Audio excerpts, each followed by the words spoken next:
শ্রীমা ও শারদেশ্বরী আশ্রম। শেষবার জয়রামবাটি যাওয়ার আগে শ্রী শ্রী মাতা ঠাকুরানী অযাচিতভাবে দুর্গামাকে এক মহামূল্য সম্পদ দান করেন। সন্ন্যাসী শিষ্যাকে মাতা ঠাকুরানী সস্নেহে চিবুক স্পর্শ করে নিজের গলার রুদ্রাক্ষ মালা দেখিয়ে বলেন, এটি ঠাকুরের জপের মালা। ষোড়শী পূজার সময় আমাকে তিনি দিয়েছিলেন। সেই থেকে এই পবিত্র বস্তুটি আমি গলায় রেখেছি। আমি এটি তোমায় দিচ্ছি। এই অমূল্য সম্পদ পেয়ে দুর্গা মাতা বিস্মিত ও আনন্দিত হলেন, কিন্তু শরৎদাদাকে জানাবার জন্য ব্যস্ত হলেন। শ্রীশ্রীমা নিজেই দুর্গা মায়ের আঁচলে সিদ্ধ বস্তুটি বেঁধে দিয়ে বললেন, এই সিদ্ধ বস্তুটি তুমি নাও, আশ্রমে রেখে এসো এখনই। মন যখন অশান্ত হবে এটি বুকে রাখবে, মন শান্ত হবে। দুর্গামা বলেছেন, জীবনে যে এমন সৌভাগ্য হতে পারে কোনোদিন স্বপ্নেও ভাবিনি। শ্রী শ্রী শারদেশ্বরী আশ্রমের প্রথম সূচনা হয় 1301 বঙ্গাব্দে, ইংরেজির 1895 সালে ব্যারাকপুরের গঙ্গা তীরে। স্থানটির নাম ছিল কপালেশ্বর। বহু সাধকের তপস্যাপুত সিদ্ধস্থান এটি। সম্পূর্ণ আশ্রমিক পরিবেশ। ব্যারাকপুরে আশ্রমের স্থিতিকাল প্রায় 20 বছর, কিন্তু কলকাতার ভক্তদের অনুরোধে ও কলকাতা কর্পোরেশনের পলতা জলকলের সম্প্রসারণের কারণে জমি অধিগ্রহণ করা হলে আশ্রম কলকাতায় স্থানান্তরিত হলো। কলকাতার Goabagan, Beadon street, Shyambazar street, Radhakanta Jiu street এর কয়েকটি ভাড়া বাড়িতে বিভিন্ন সময়ে আশ্রমের কার্যধারা তখন পরিচালিত হয়েছিল। তারপর এক সময় কেনা হলো বর্তমান আশ্রম বাড়ির জমি। বাংলার 1325 সালে, ইংরেজির 1918 খ্রিস্টাব্দে একদিন শুভ দিনে গৌরীমা ও দুর্গামা সর্বার্থ সাধিকা মা শারদাকে জমিতে পদার্পণ করার জন্য আমন্ত্রণ জানালেন।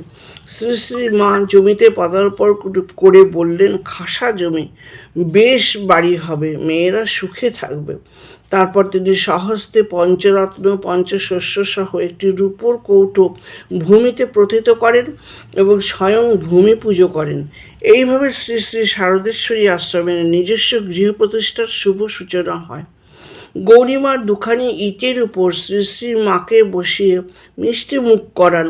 তিনি বলেন, বাস্তু পূজা আজ হয়ে গেল সেই সঙ্গে মায়ের অধিবাসও। মা শারদা গোয়াবাগান আশ্রমে একদিন নিজ হাতে নিজের একটি বাঁধানো ছবি গৌরীমার হাতে দিয়ে বলেছিলেন, এই ছবি আশ্রমের মন্দিরে পূজা হবে যাবচ্চন্দ্র দিবাকরম। একে 5খানি বাতাসা ভোগ দিলেই হবে। আজ পর্যন্ত সেই ছবি আশ্রমে পূজিত হচ্ছেন। শ্রী শ্রী মায়ের নির্দেশ অনুযায়ী অন্যান্য ভোগের সঙ্গে 5খানি বাতাসা ভোগে ও 5খানি বাতাসা হোমে নিত্য আহুতি দেওয়া হয়। আশ্রম ভবন প্রতিষ্ঠিত হওয়ার সময় গৃহ নির্মাণ বাবদ অনেক ঋণ হয়েছিল। তখনও আরও অর্থের প্রয়োজন। আশ্রমের কার্য পরিচালনার সুবিধার জন্য দেশের বিশিষ্ট বিদ্যোৎসাহীদের নিয়ে একটি পরামর্শ সভা গঠনের প্রয়োজন হয়। 1331 সালের আশ্রমের প্রথম পরামর্শ সভা এবং 1332 সালে কেবল মহিলাদের নিয়ে কার্যনির্বাহী সমিতি গঠিত হয়। দুর্গামার জীবনে দুটি ঘটনা তাকে গভীরভাবে অভিভূত করেছিল। 1327 বঙ্গাব্দের 4 শ্রাবণ শ্রী শ্রী মাতা ঠাকুরানীর মহাপ্রয়াণ ও 1344 সালের 17 ফাল্গুন গৌরী মাতার মহাপ্রস্থান। প্রথমজন গুরু মাতা, যিনি ইহকাল ও পরকালের আশ্রয়, জীবন পথের সারথি। দ্বিতীয়জন স্নেহময়ী জননী সদৃশ পালয়িত্রী, আদর্শ শিক্ষার পথপ্রদর্শিকা। প্রথম আঘাত বেদনাদায়ক হলেও তখন গৌরীমাতা ছিলেন তার পাশে, কিন্তু দ্বিতীয়টিতে এই মর্মাহত কষ্টে তখন আর কে আছে তার পাশে? কোমল হৃদয় নীরবে কষ্টই পেতে থাকে। তবু কোথা থেকে যেন অদৃশ্য এক শক্তি তাকে শক্তি যোগান অন্তরাল থেকে। তিনিও তখন স্থিত প্রজ্ঞের মতন সর্বকর্তব্য পালন করতে থাকেন। গৌরী মাতার মহাপ্রয়াণের পরবর্তী অমাবস্যা থেকেই কাশীপুর মহাশ্মশানে শ্রী শ্রী রামকৃষ্ণদেব ও গৌরী মাতার স্মৃতি পূজা ও আরতির ব্যবস্থা করেন দুর্গা মাতা। তদবধি উভয় সমাধি মন্দিরে শারদেশ্বরী আশ্রমের পরিচালনায় পূজা আরতি ও কীর্তন হয়ে চলেছে। স্বামী বিরজানন্দজি কাশীপুর মহাশ্মশানে দাঁড়িয়ে বলেছিলেন, ঠাকুর কতকাল ধরে এখানে আছেন, আমরা কিছুই করতে পারিনি।